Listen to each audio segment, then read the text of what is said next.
Hello everyone. Last जो video मैंने दी थी उसमें मैं ये बता रही थी कि कॉन्स्टिट्यूशन होता क्या है और why do we need constitution.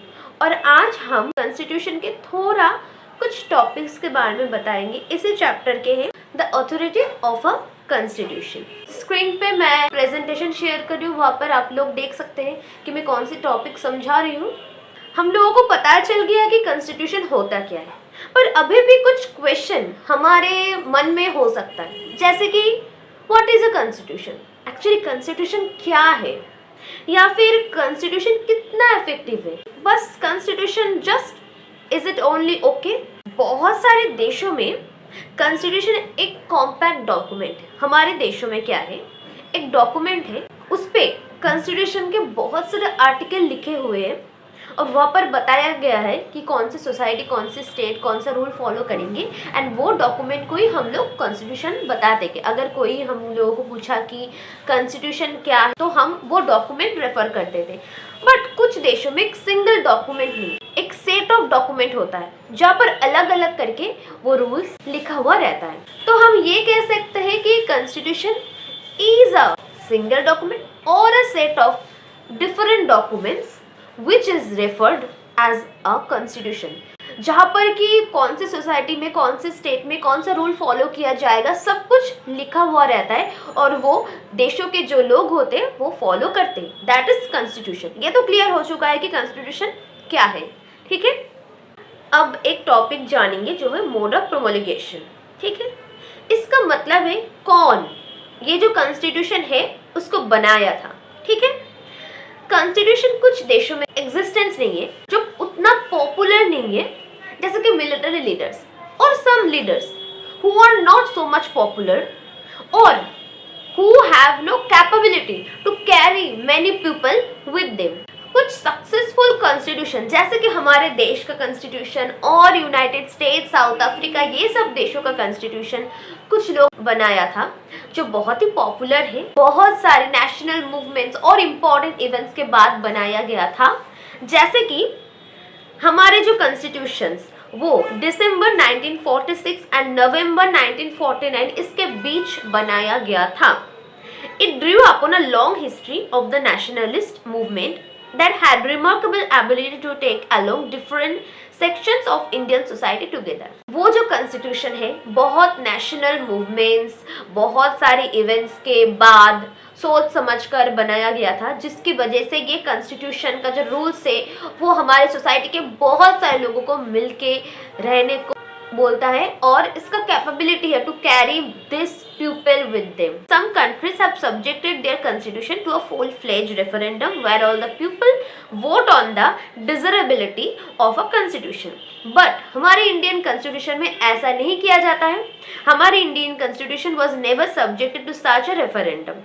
हमारे कॉन्स्टिट्यूशन में जो रूल है वो बहुत पॉपुलर अथॉरिटी मिलके एक साथ एक ही डिसीजन में आके ये रूल्स बनाए थे और हम लोग, बाकी जो सारे कॉमन पीपल है, हम लोगों को ये मानना है, हम लोग ये डिसीजंस मानेंगे, ये हमारे देशों के सक्सेस के लिए जो एस्पिरेशंस, गोल्स है उसके लिए बहुत ही इंपॉर्टेंट है और एकदम परफेक्ट है। तो ये थी इस पॉइंट का जो डिस्क्रिप्शन। नेक्स्ट पॉइंट बहुत ही इंपॉर्टेंट पॉइंट है, the substantive provisions of a constitution. It is a hallmark of a successful constitution that it gives everyone in society some reason to go along with its provisions. बहुत ही important point है एक successful constitution के बारे में, जो कि हमारे जो समाज के सारे लोगों को ये बताते कि एक साथ ये जो कॉन्स्टिट्यूशन के रूल्स है वो फॉलो करने के लिए, ठीक है। कुछ मेजोरिटीज लोग होता है जो माइनॉरिटीज ग्रुप, माइनॉरिटी ग्रुप्स को चलाते हैं। मान लो if any group feels their identity is being stifled, they will have no reason to abide by the constitution. No constitution by itself achieve perfect justice, but it has to convince people that it provides a framework for pursuing basic justice. Constitution provide करता है एक framework for pursuing basic justice. हमारे देशों में जो constitution है वो ऐसा है कि हमारे देशों में इंडिपेंडेंस और फ्रीडम और इक्वलिटी रहेगा, जिसकी वजह से ये जो एस्पिरेशन से, गोल से ये सक्सेस हो, क्योंकि equality and freedom both are very important. Part of a constitution. Next जो पॉइंट है वो है बैलेंस्ड इंस्टीट्यूशनल डिजाइन। कभी कभी कॉन्स्टिट्यूशन ना सबवर्टेड हो जाता है। सबवर्टेड मतलब डिस्ट्रॉय हो जाता है। सोसाइटी में कुछ ग्रुप्स रहते हैं जो खुद की जो पावर है ना वो फैलाना चाहते हैं। कॉन्स्टिट्यूशन बहुत इंटेलिजेंटली, बहुत अच्छे तरह से बनाया गया है। वो कॉन्स्टिट्यूशन ऐसे पावर को फ्रैग्रेंट करता है जिसकी वजह से कोई भी सिंगल ग्रुप एक कॉन्स्टिट्यूशन को तोड़ ना पाए। मान लो हमारे जो देश का कॉन्स्टिट्यूशन है वो हॉराइजॉन्टली मतलब ऐसे पावर फ्रैगमेंट्स कर रहा है डिफरेंट इंस्टीट्यूशन में। क्योंकि देखो एक देश में एक सिर्फ एक सेक्शन नहीं होता। एजुकेशन हो सकता है, जुडिशियरी, लेजिस्लेचर, और फिर हो सकता है अगर कोई ग्रुप और कोई इंस्टीट्यूशन ये जो कॉन्स्टिट्यूशन को उसको डिस्ट्रॉय करने की सोचे तो और जो इंस्टीट्यूशन है तो वो देखेगा और वो ऐसा करेगा कि जिससे कॉन्स्टिट्यूशन पूरा खराब ना हो जाए, ये देखेगा और बाकी इंस्टीट्यूशंस। ओके, जो कॉन्स्टिट्यूशन बहुत इंटेलिजेंटली काम करता है उनको पता है कि कॉन्स्टिट्यूशन को कैसे बनाया जाएगा जिसकी वजह से कोई भी ग्रुप आके अपनी पावर फ्रैगमेंट्स कर ना पाए और ये कॉन्स्टिट्यूशन को सबवर्ट ना करे।